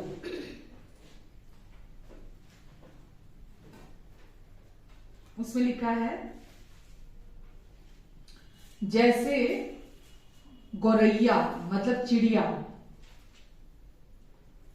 घूमते घूमते और सुपबैनी उड़ते उड़ते नहीं बैठती, वैसे ही व्यर्थ श्राप नहीं पड़ता। किसी व्यक्ति के ऊपर व्यर्थ में श्राप नहीं आ जाता। एक मसीही व्यक्ति के ऊपर ऐसे ही श्राप नहीं आ जाता। एक मसीही व्यक्ति जब कमी घटी में चल रहा होता है, परमेश्वर की तो इच्छा नहीं है कि कोई भी उनकी संतान कमी घटी में चले। वो तो उन्होंने तो, यीशु ने तो अपने आप को दे दिया, अपना लहू बहा दिया, अपने शारीरिक देह के द्वारा आपको छुड़ा लिया। इससे ज्यादा वो क्या कर सकते हैं? कोई अपने आप को ही दे दे, इससे ज्यादा तो कुछ नहीं कर सकते। कोई कुछ कर सकता है? पैसा देना आसान है, जमीन जायदाद देना आसान है ना? आपके नाम, मतलब कोई व्यक्ति कैसा भी दान और ये सब बाहरी तौर पर कर सकता है, पर बोलो कि कोई पापी है उसके लिए मर जा, कोई क्रूर, कोई उग्रवादी, आतंकवादी है ना, कोई दिग्गज पापी है उसके लिए मर जा, तो बोलेगा पागल हूं क्या मैं? सर पे सींग लगे क्या मेरे कि मैं उसके लिए मर जाऊं? क्यों मरूंगा भाई मैं? समझ रहे हैं? तो यीशु ने अपने आप को दे दिया आपके लिए और मेरे लिए। इससे ज्यादा उनके पास तो कुछ, किसी व्यक्ति के पास कुछ नहीं है। अपना सब कुछ दे देना आसान है, बट अपने आप को दे देना बहुत मुश्किल है। तो यीशु ने तो आपके लिए सब कुछ को कर दिया। तो आज अगर श्राप आ रहे हैं, वो परमेश्वर की ओर से नहीं आते कभी भी। परमेश्वर कभी किसी व्यक्ति को, उन्होंने तो श्राप से छुड़ाया, वो थोड़ा किसी व्यक्ति को श्राप के नीचे लेकर आएंगे। वो नहीं लेके आते किसी व्यक्ति को, परमेश्वर की ओर से कोई श्राप नहीं है, वो नहीं लेके आते। लेकिन फिर भी आज भी लोग श्राप के नीचे रहते हैं। एक घर में 4 लोग हो सकता है आशीषों के नीचे चल रहे हो, पर एक व्यक्ति श्राप के नीचे चल रहा हो। क्यों ऐसा है? सब चढ़ जाने वाले हैं, सब सेम टाइम में प्रभु में आए हों, लेकिन एक व्यक्ति श्राप के नीचे चल रहा है, यानी कि कमी घटी में चल रहा है। बाकी सब बहुत अच्छे से चल रहे हैं, शांति में है, प्रेम में है, आनंद में है, लेकिन वो व्यक्ति नहीं है। क्यों? क्योंकि वो परमेश्वर को सुनने से ज्यादा अपने एफर्ट्स पे, क्योंकि वो व्यक्ति अभी तक सुसमाचार को, अनुग्रह की सच्चाई को अपने, मतलब उसके साथ राजी नहीं हो रहा। जो परमेश्वर उसके लिए कह रहे हैं, जो परमेश्वर ने उसके लिए कर दिया, वो व्यक्ति अभी तक अपने दिल से उसके लिए राजी नहीं हो रहा। और क्योंकि वो राजी नहीं हो रहा, तो कुछ तो एफर्ट तो करने पड़ेंगे ना। फिर एफर्ट तो करने, कुछ तो करेगा ना, मर थोड़ा जाएगा वो व्यक्ति।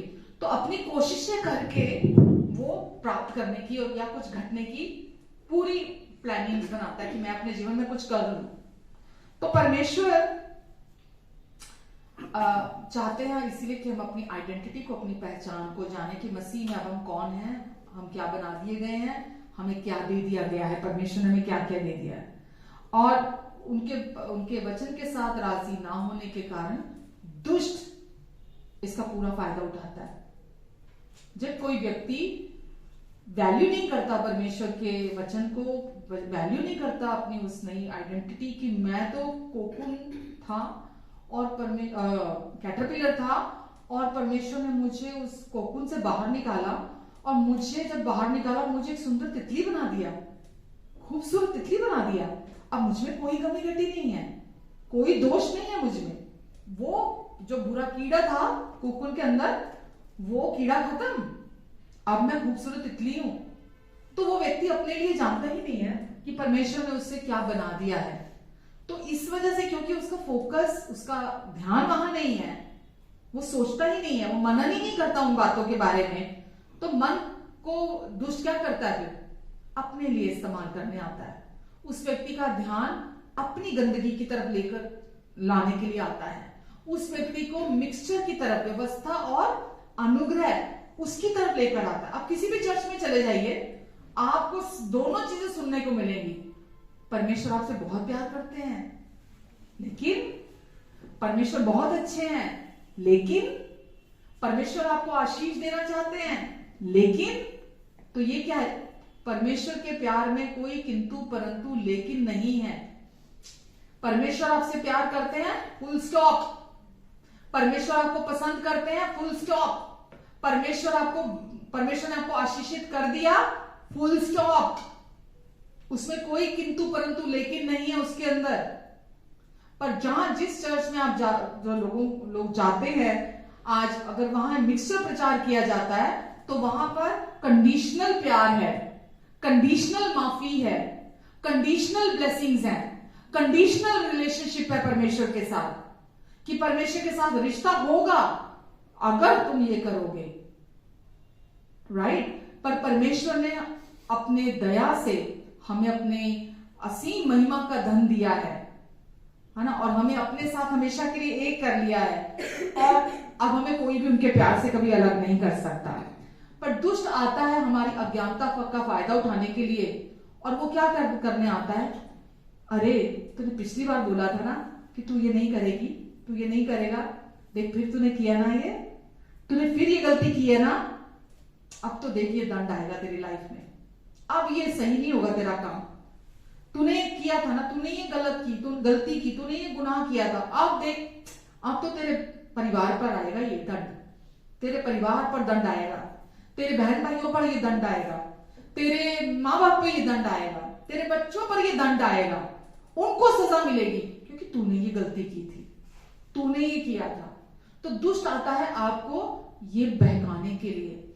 और जब कोई व्यक्ति अपने मन में इस बात के साथ राजी हो जाता है कि क्योंकि मैंने ये गलती की थी, मैं यहां फेल हुआ था, मैंने ये पाप किया था, मैंने ये गुनाह किया था, मैं असफल हुआ था, जब कोई व्यक्ति दुष्ट के बातों के साथ राजी होता है कि अब तो सजा आएगी आएगी, अब तो दंड आएगा ही आएगा, अब तो न्याय होगा ही होगा, तो वो व्यक्ति क्या मालूम क्या होता है, भले वो व्यक्ति मुंह से ये बातें ना बोल रहा हो, पर वो व्यक्ति श्राप के नीचे आ जाता है। वो व्यक्ति श्राप के नीचे आ जाता है, खुद को श्राप के नीचे ले आता है, क्योंकि उसने वो दुष्ट के साथ राजी हो गया कि अब तो ये दंड आएगा ही आएगा, अब तो ये सजा आएगी ही आएगी, कॉन्सिक्वेंसेस तो आएंगे ही आएंगे, क्योंकि मैंने ये गलती की है, मैंने ये गलत किया है, मैंने ये सही नहीं किया है, तो वो व्यक्ति श्राप के नीचे आ जाता है। परमेश्वर नहीं है उस श्राप के पीछे। मिक्सचर के मैं खिलाफ क्यों हूं मालूम है आपको? क्योंकि बाइबल कहती है कि यदि कोई व्यक्ति पूरी व्यवस्था का पालन करता है, यदि किसी एक से भी चूक जाए तो वो सारे का दोषी ठहरता है। तो इसका मतलब ये नहीं है कि आज हम पाप से छुड़ा लिए गए, है ना, अनुग्रह के अधीन ला दिए गए। इसका मतलब ये नहीं कि हम पाप करने के लिए आजाद हैं, है ना। जब हम ये सोचते हैं कि अब हम पाप करने के लिए आजाद हैं, तो व्यवस्था के बंधन से छूटकर हम अपने आप को वापिस बंधन में ले आते हैं।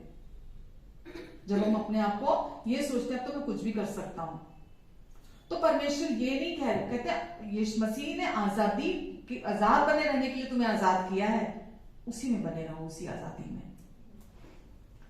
तो ये नहीं लिखा, अगर आप मेरे साथ पढ़ते हैं ना,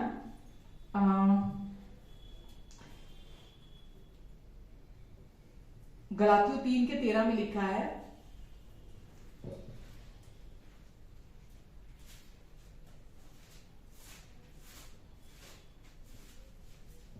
क्या लिखा है आपके वचन में?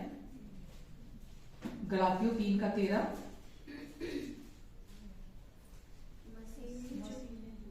हमारे लिए श्रापित बना, हमें मोल लेकर व्यवस्था के श्राप से छुड़ाया, क्योंकि लिखा है जो कोई काठ पर लटकाया जाता है वह श्रापित है। आगे, यह इसलिए हुआ कि इब्राहिम की आशीष मसीह यीशु में अन्य जातियों तक पहुंचे और हम विश्वास के द्वारा उस आत्मा को प्राप्त करें जिसकी प्रतिज्ञा हुई है। किसके द्वारा? विश्वास के द्वारा। किसके द्वारा? विश्वास के द्वारा। कुछ एफर्ट्स लिखे हैं, कोशिशें लिखी हैं, कोई प्रयास लिखे हैं? वहां लिखा है मसीह हमारे लिए क्रूस पर श्रापित हुआ। वाव, यीशु आपके लिए और मेरे लिए क्रूस पर श्रापित हुए। किसके लिए? व्यवस्था के लिए। व्यवस्था क्या? जो कुछ करके कुछ प्राप्त करने के लिए हमें सिखाती थी। तो मसीह हमारे लिए क्रूस पर श्रापित हुए ताकि हम मसीह में आशीषित हो जाएं और अब्राहम की ब्लेसिंग, अब्राहम की आशीष विश्वास के द्वारा अन्य जातियों तक पहुंचे। तो आज हम कौन है? हम अन्य जाति थे और विश्वास के द्वारा, व्यवस्था के द्वारा नहीं, विश्वास के द्वारा अब्राहम की ब्लेसिंग्स, अब्राहम की आशीष हम तक पहुंचे। आमेन। तो आज परमेश्वर ने आपको और मुझे आशीषित बनाया क्योंकि यीशु हमारे लिए क्रूस पर श्रापित हुए, ताकि हमें व्यवस्था के श्राप से छुड़ा लिया जाए। आज कुछ भी आपको और मुझे अपने एफर्ट से प्राप्त नहीं होता, विश्वास से प्राप्त होता है। हम चाहे अपनी फैमिली के लिए विश्वास करें, अपने बच्चों के लिए विश्वास करें, अपनी शादी के लिए विश्वास करें, अपने फ्यूचर के लिए विश्वास करें, अपने फाइनेंसिस के लिए विश्वास करें, जो भी एरियाज है हमारे लाइफ के, विश्वास के द्वारा कि यीशु ने पहले ही मुझे अब्राहम की आशीषों से आशीषित कर दिया है। आज मैं अब्राहम की आशीषों से आशीषित कर दिया गया हूं। ये इसीलिए हुआ हमारे साथ, और यीशु क्रूस पर लटकाए गए ताकि वो ब्लेसिंग यीशु के क्रूस के द्वारा हमारे तक पहुंचाई जाए। तो आज आपको आज आशीषित होने के लिए, अबंडेंट लाइफ के लिए, आपको आज प्रोविजन के लिए कोई कोशिश नहीं करनी है। आपको अपने भीतर खा पी और आराम कर, परमेश्वर कहते हैं, अपने अंदर रेस्ट का जीवन जीने के लिए परमेश्वर ने कहा। एक वचन और देखिए मेरे साथ, ये शायद 26:3 में क्या लिखा है। देखिए, ऐसा नहीं है कि हमारी लाइफ में चैलेंजेस नहीं आते, परीक्षाएं नहीं आती, हम सबकी लाइफ में आती हैं। पौलुस के जीवन में भी आई हैं। पौलुस भी बहुत सारी परीक्षाओं में से होकर गुजरा है। तो इसका मतलब ये नहीं है कि परमेश्वर की ओर से परीक्षा थी या श्राप था उसके जीवन में, ठीक है। तो परमेश्वर आपको और मुझे क्या कह रहे हैं? जिसका मन मुझ में धीरज धरे रहता है उसकी मैं संपूर्ण शांति के साथ रक्षा करता हूं।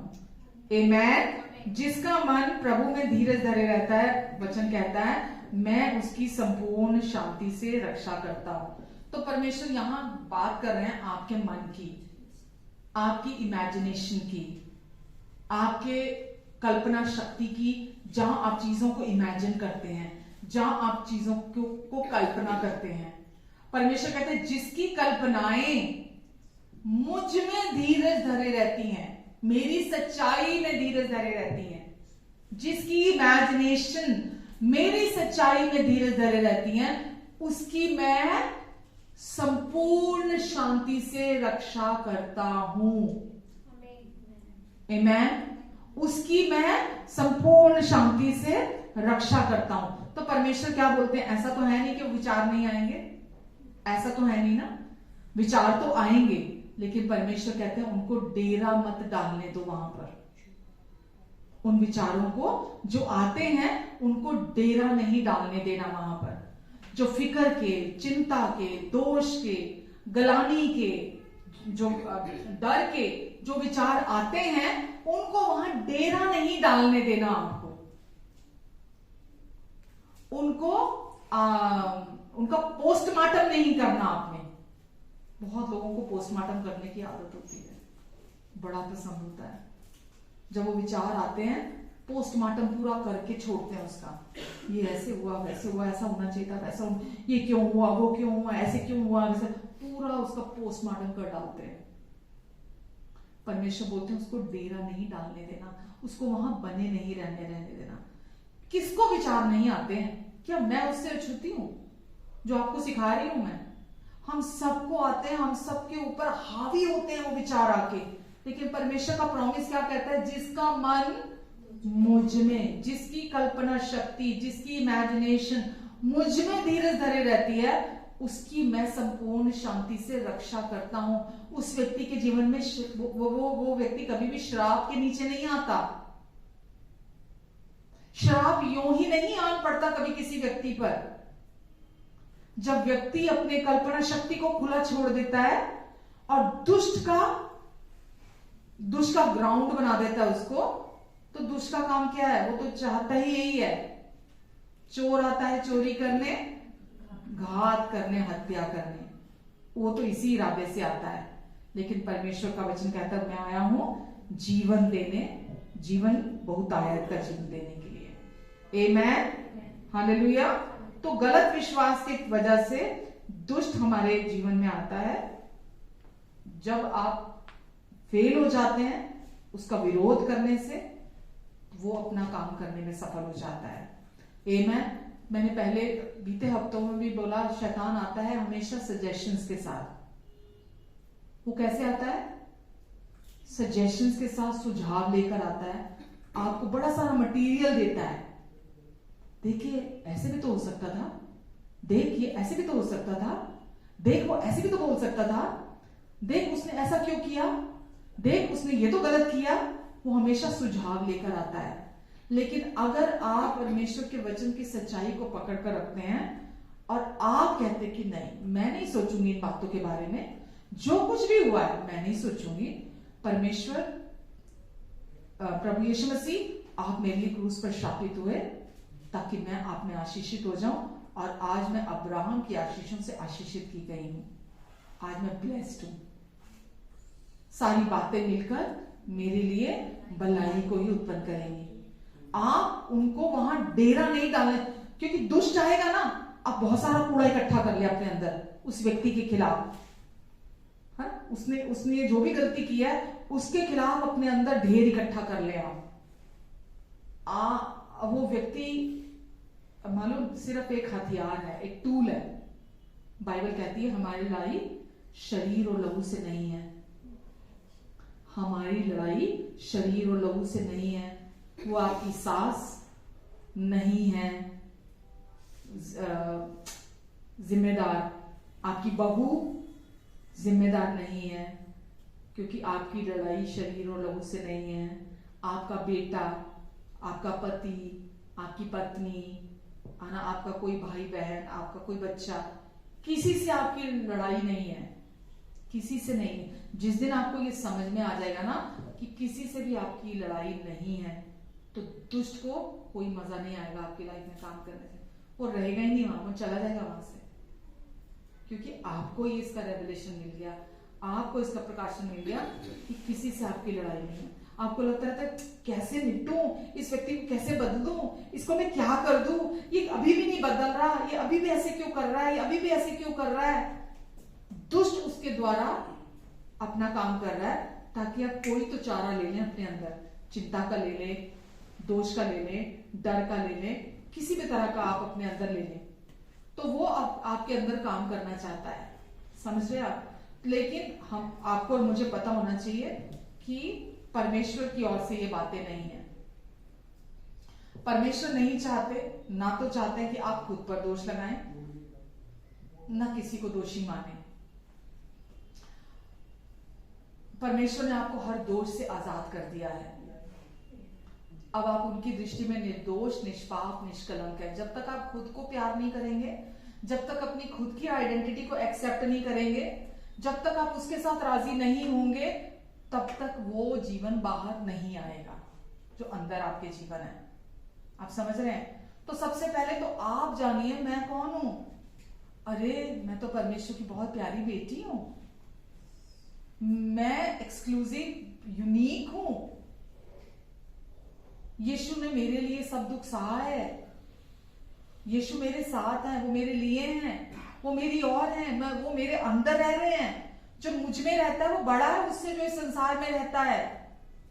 जब आप अंदर आराम करेंगे तो यीशु आपके अंदर से काम करेंगे, वरना भटकते रहिए, परेशान होते रहिए।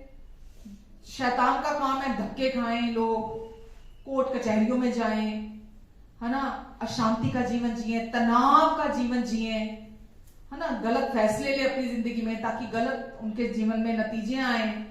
प्रभु के बाहर वो रहें, वो अनुग्रह के अधीन ना रहें जैसा अनुग्रह उन्हें सिखाना चाहता है। वो चाहता है कि लोग व्यवस्था में ही पड़े रहें, व्यवस्था में ही पड़े रहें। अभी बहुत सारी चीजें हैं जो मैं आपको और बताना चाहती हूँ, लेकिन टाइम हो रहा है अभी, तो मैं चाहती हूँ अभी आज मैं यहीं रुक जाऊं, नेक्स्ट वीक सिखाऊंगी भी और चीजें कि आज आपने अभी क्या सीखा है।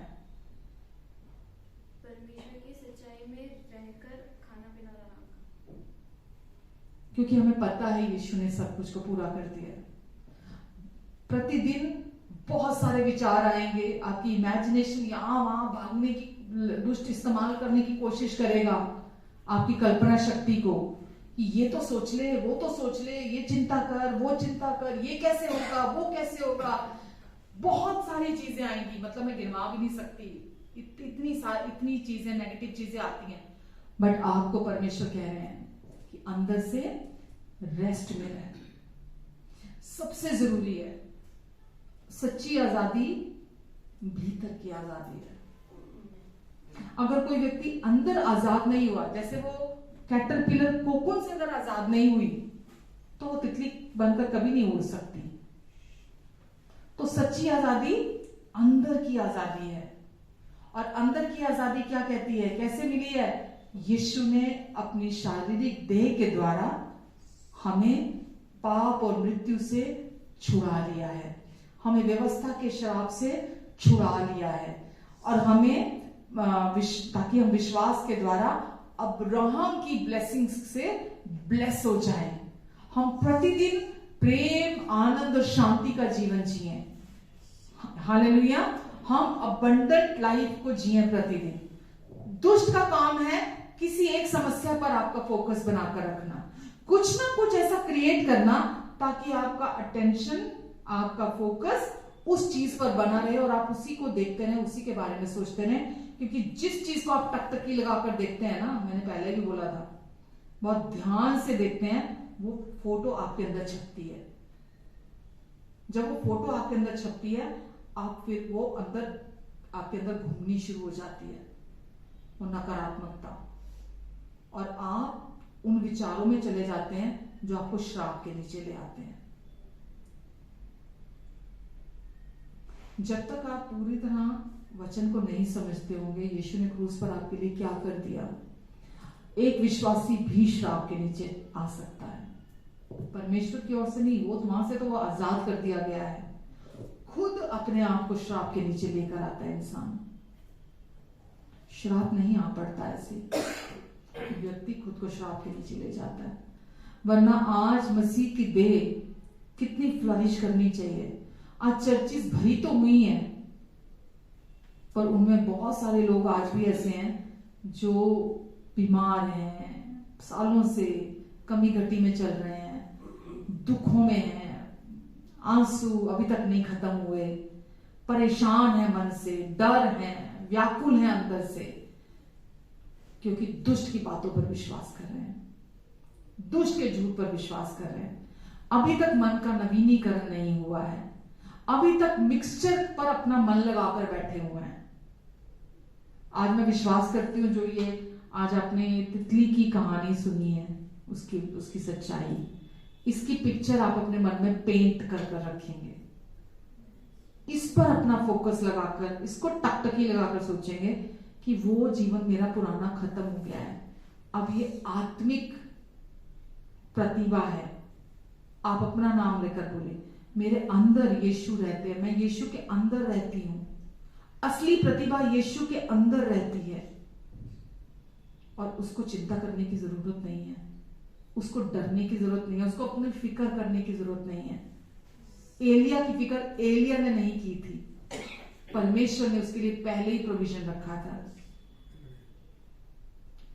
जितने दिन उसको वहां रहना था उतने दिन उसके लिए वहां भोजन कौवों ने पहुंचाया। जब वो वहां खा पीकर आराम करता रहा जैसा परमेश्वर ने कहा था, परमेश्वर ने उसको फिर आगे के लिए बोला कि जा वो सारपत की विधवा के घर जा। फिर परमेश्वर ने उसको निर्देश दिया, परमेश्वर ने वहां बड़े बड़े काम किए, वहां बड़े बड़े चमत्कार किए, पहले उसने आराम किया। हम सबको पता है जब परमेश्वर ने सृष्टि बनाई, 6 दिन उन्होंने सृष्टि बनाई, 6ठे दिन उन्होंने मनुष्य को बनाया और 7वें दिन उन्होंने विश्राम किया। मनुष्य को अपने विश्राम में प्रवेश कराया परमेश्वर ने, ताकि अब वो काम कर सके। जब तक हम अपने अंदर विश्राम नहीं करते, हम डर, चिंता, एंजाइटी, घबराहट, व्याकुलता, इन चीजों के साथ काम करते हैं। परमेश्वर कहते हैं अंदर विश्राम के साथ बाहर काम करें। ये काम मुझे नहीं करना, मुझे ये करना, मुझे ये, मैंने कुछ नहीं किया, मुझे तो ये भी करना, मुझे तो ये कौन करवा रहा है आपसे? अंदर आपकी बेचैनी है, इतनी दुष्ट के काम है अंदर की बेचैनी, और अंदर की बेचैनी आपके अंदर को बीमार करती है। जब आप नेगेटिव थॉट्स को एंटरटेन करते हैं ना, आपका इम्यून सिस्टम आपके अगेंस्ट में काम करने लग जाता है। आपका इम्यून सिस्टम आपके फेवर में काम करने के लिए बनाया गया है, वो आपके हक में काम करता है। जब बाहर से कोई कीटाणु आते हैं, आपका इम्यून सिस्टम लड़ता है आपके लिए, है ना, ताकि वो कीटाणु आपको नुकसान ना पहुंचा सके।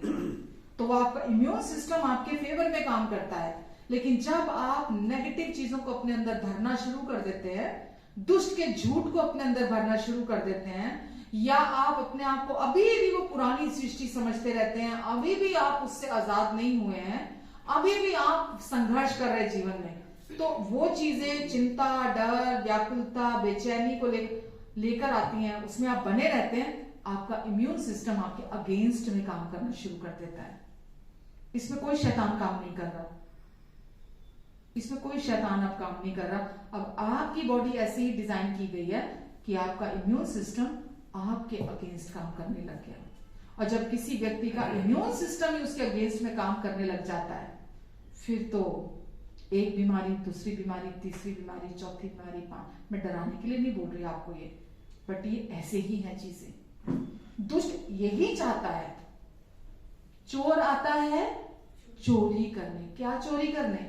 आपकी शांति चोरी करने, आपका आराम चोरी करने, आपके अंदर से वचन को चोरी करने के लिए, जो परमेश्वर ने आपके लिए, जो आप सुनते हैं, आप एवरी संडे आकर जो आप सुनते हैं, तो दुष्ट आता है आपके अंदर से वो वचन को चोरी करने के लिए, वो आजादी को चोरी करने के लिए, जिस आजादी के लिए परमेश्वर ने आपको आजाद किया है। वो नहीं चाहता कि आप एक, जैसे वो तितली आजाद होती है और आजादी का जीवन जीती है खुले आकाश में, है ना, दुष्ट नहीं चाहता कि आप उस आजादी में जिए जो आजादी यीशु ने आपको दी है। वो चाहता है बंधनों में ही पड़े रहे, आप बंधनों का ही जीवन जीते चले जाएं। आप समझ रहे हैं? लेकिन हम क्योंकि आज अनुग्रह को जानते हैं, सुसमाचार को जानते हैं, यीशु को जानते हैं, यीशु के पूरा हुए काम को जानते हैं, इसलिए दुष्ट की कोई पावर हमारे जीवन में कामयाब नहीं होगी, उसकी कोई युक्ति हमारे जीवन में कामयाब नहीं होगी, क्योंकि हम जानते हैं अपनी आइडेंटिटी को, हम जानते हैं हम कौन हैं, हम जानते हैं यीशु ने क्या कर दिया हमारे लिए। हम उन्हीं बातों पर अपने मन को लगाएंगे। आमेन। क्योंकि जो व्यक्ति उन बातों पर अपने मन को लगाकर रखता है, परमेश्वर कहते हैं मैं उनकी संपूर्ण रीति से रक्षा करता हूं। आमेन, आमेन। आइए प्रार्थना करते हैं। हमारे स्वर्गीय प्रेमी पिता, हमारे अच्छे पिता, दिल से आपको धन्यवाद देते हैं परमेश्वर। हमें रेस्ट में बने रहना आपने सिखाया है, हमें शांति में बने रहना आपने सिखाया है। जब हम शांति और आराम में होते हैं, हम आपके प्रोविजन में चलते हैं, आपकी गाइडेंस में चलते हैं।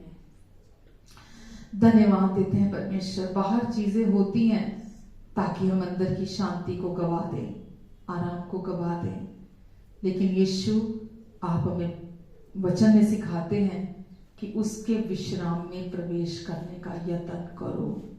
केवल एक ही यत्न आप हमें करने के लिए कहते हैं कि हम आपके विश्राम में, जो आपने हमें दे दिया है, हम उसमें प्रवेश करने का यत्न करें, क्योंकि हम ऑलरेडी वहां हैं।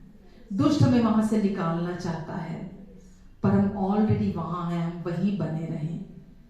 धन्यवाद यीशु, अपनी बुद्धि को इम्पार्ट करने के लिए, अपने फेवर को यहाँ इम्पार्ट करने के लिए, जितने लोग ऑनलाइन सुन रहे हैं प्रभु, उन सब के जीवनों को ब्लेस करने के लिए धन्यवाद यीशु। धन्यवाद देते हैं प्रभु।